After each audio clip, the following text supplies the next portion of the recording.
Bismillahirrahmanirrahim. Assalamualaikum warahmatullahi wabarakatuh. Alhamdulillah wassalatu wassalamu ala Rasulillah wa ala alihi washabbihi wa man walah. Amma ba'du. Sahabat LC, insyaallah dimuliakan Allah Subhanahu wa taala. Apa kabar semuanya? Semoga dalam keadaan sehat, tidak kurang satu apapun. Alhamdulillah di pagi hari ini di waktu duha kita sekarang berada di masjid.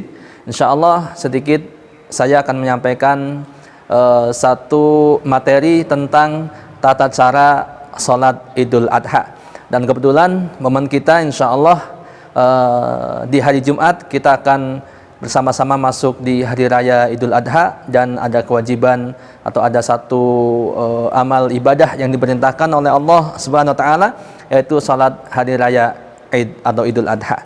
Baik sahabat yang berbahagia, yang pertama bahwa hukum sholat Idul Adha ini hukumnya terbagi menjadi tiga menurut para ulama, berbeda pendapat.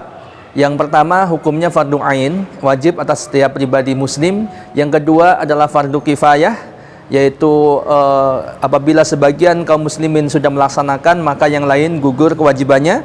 Dan kemudian yang ketiga adalah sunnah muakkadah, artinya sunnah yang sangat ditekankan. Nah sahabat yang berbahagia, menurut dalam kitab Sahih Fikih Sunnah dikatakan bahwa yang paling rojih, yang paling mendekati kebenaran, pendapat pertama adalah yang benar, yaitu hukumnya fardu ain. Ya, akan tetapi kita bisa mengambil pelajaran bahwa para ulama berpendapat bahwa hukum-hukumnya diantaranya adalah fardu ain, fardu kifayah, dan sunnah muakkadah. Ya, artinya apa? Minimal sekali adalah sunnah muakkadah, sunnah yang sangat ditekankan. Artinya kita harus berusaha untuk mengerjakan amal atau ibadah salat hari raya itu karena hukumnya minimal adalah sunnah muakkadah.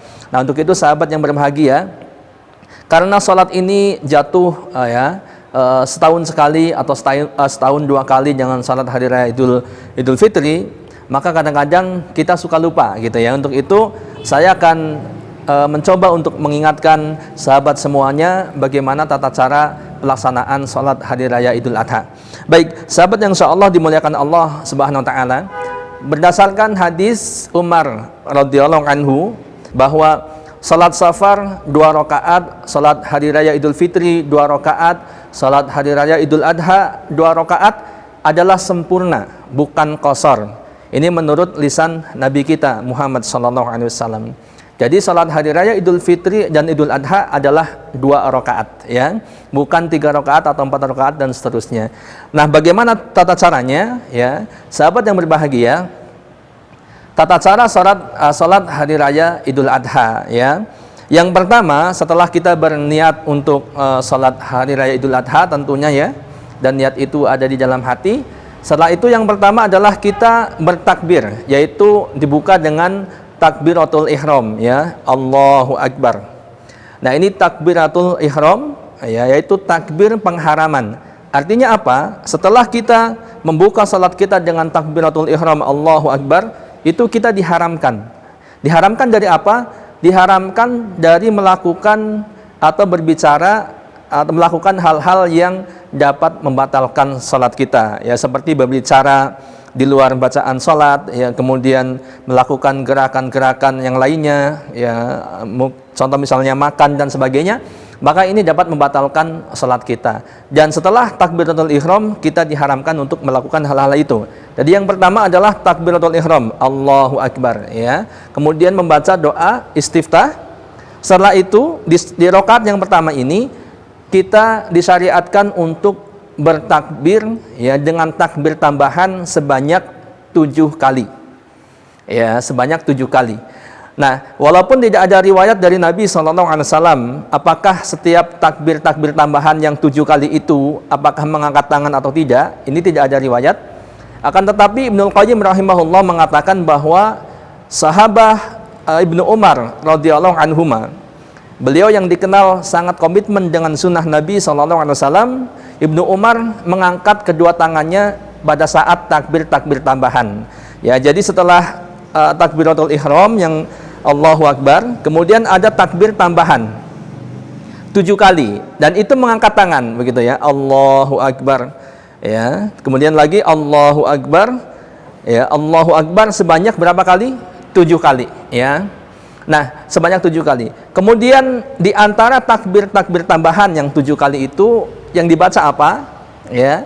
Maka ini pun sahabat yang berbahagia, tidak ada riwayat yang jelas dari Nabi SAW tentang bacaan-bacaan yang dibaca pada saat di antara takbir-takbir tambahan itu. Ya. Akan tetapi sekali lagi ini berdasarkan dari riwayat sahabat Ibnu Mas'ud radhiyallahu anhu.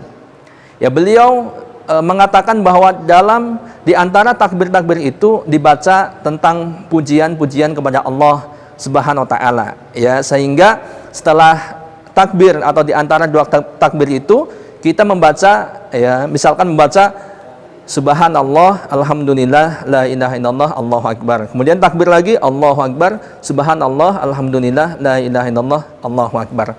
Dan seterusnya, sampai 7 kali di rakaat yang pertama.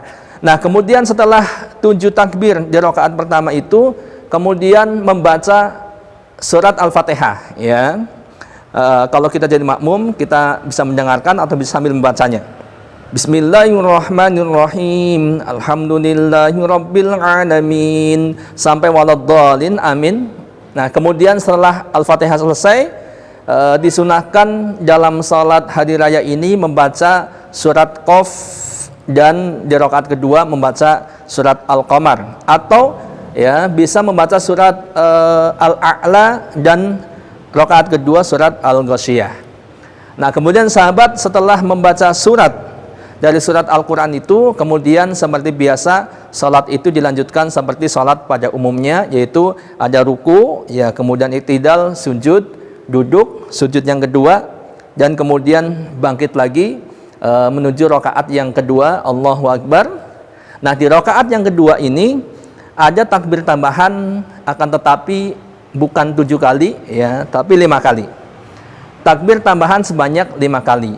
Nah, tata caranya bagaimana? Tata caranya adalah sama seperti rakaat yang pertama. Bedanya hanya dalam jumlah hitungan. Ya, kalau tadi di rakaat pertama 7 kali takbir, di rakaat kedua 5 kali takbir. Sama bacaannya, berarti yang dibaca adalah pujian dan sanjungan. Subhanallah, Alhamdulillah, La ilaha illallah, Allahu Akbar. Takbir lagi, Allahu Akbar. Ya, kemudian sampai 5 kali. Nah, kalau kita jadi makmum, maka kita mengikuti imam. Ini lebih mudah lagi, ya. Namun demikian setelah membaca Al-Fatihah dan surat yang kedua yaitu surat Al-Ghasyiyah misalkan, maka kemudian dilanjutkan dengan gerakan-gerakan sholat seperti biasanya, ruku, i'tidal, kemudian sujud dan seterusnya sampai salam. Nah, ini sahabat yang insyaallah dimuliakan Allah Subhanahu wa taala.